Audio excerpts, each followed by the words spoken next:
Well, Jim, on that topic, real quick, let me ask you about this because a lot of the listeners sent this over. It's a quote apparently from Dave Meltzer on Wrestling Observer Radio about Chris Jericho, that he should only be losing when the losses mean something. Honestly, he needs some wins over top guys right now because whatever you want to say about him, unless he's going to leave for a while and come back, and this is a comeback for redemption thing, he's the highest paid guy in the company. And it's like, you really want to protect that investment. If you're paying a guy that much money, you can get anyone to put over these guys. You need to have him lose when the losses mean something. Which is probably exactly what Chris told them. Oh my God.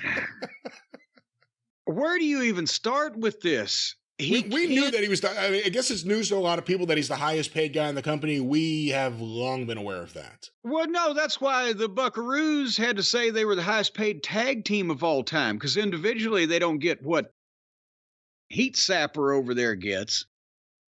But where do I even start? No, that is predominantly what Jericho should be doing now, is putting guys over in the end. And sometimes even on the path. Now, this match, if the booking in AEW was proper in any fashion, and Takeshita had been used normally and pushed from the start instead of debuts and turns and forgets and here and there and gone and in the group or whatever the fuck. But if all this had been done correctly up to the start, or up from the start till now, and anybody cared about this shit, and the finish wasn't so badly done, and the manager's interference wasn't so fucking goofy and obvious, and so much of the heat didn't go on the referee or just the promotion in general, this is exactly what Jericho should be doing, is putting a guy like this over.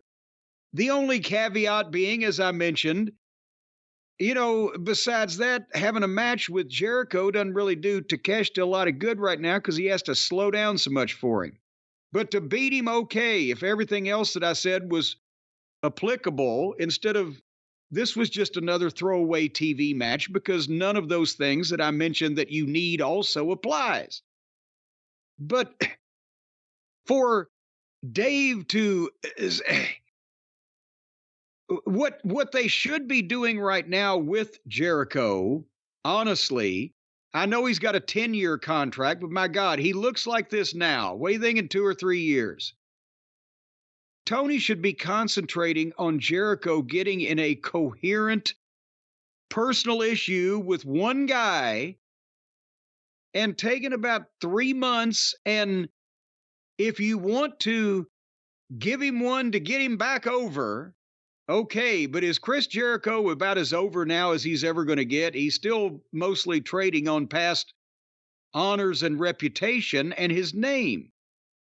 But if you want to give him a little program with somebody upper level to get over, and then give him some other focused program to get a young guy over.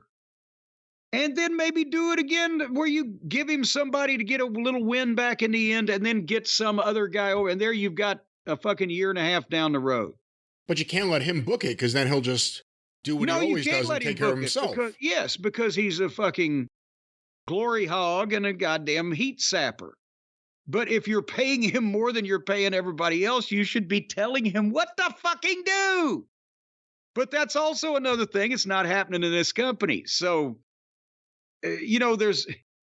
but Dave refuses to start with the viewpoint that there's anything wrong whatsoever with AEW, its booking, its presentation, Tony Khan's mind, and or any of his friends' contributions to whatever's going on over there. And then he starts at the point that it's actually a real company where shit makes sense and somebody's in charge. And then he says what ought to be done. But he overlooks the fact that he has based his suppositions in a foundation built in a dream world. See, the fact is he was saying the truth when he said that you're out of touch. You're out of touch with what he needs to help his business. Yes, what Dave needs That's to help right. his business is That's right. more gullible trampoline cowboy aficionados who will follow his drivel, where a throwaway television match involving the aforementioned senior citizen and the aspiring young Japanese prospect is better than Ric Flair and Ricky Steamboat because, well, why wouldn't it be?